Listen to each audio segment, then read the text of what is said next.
Hi, in this tutorial, I'll teach you how to link from one page to another page in Wix.com. So in this case, I have a home menu here. This is the home screen, and I want us to take it to the Order Online page here. So I've added a button right here that says Order Online. So when people are on my home menu and they click Order Online, I want them to be taken from the home menu to the Order Online page. So in this case, you need to add the button or the text, whatever you want to link to. It's the same method. And then you need to click on the item, and then you need to click on this link right here.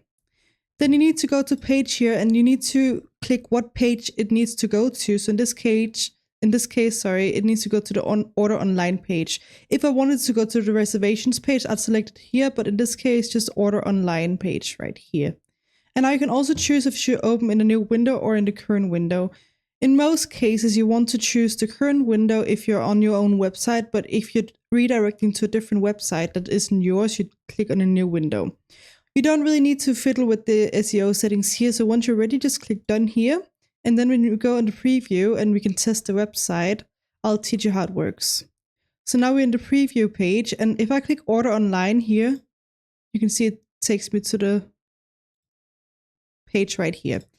And yeah, that's pretty much how you can link one page to another in Wix.com. I hope you found this tutorial helpful. Please let me know if you have any questions in the comment section below, and I'll try my best and help you.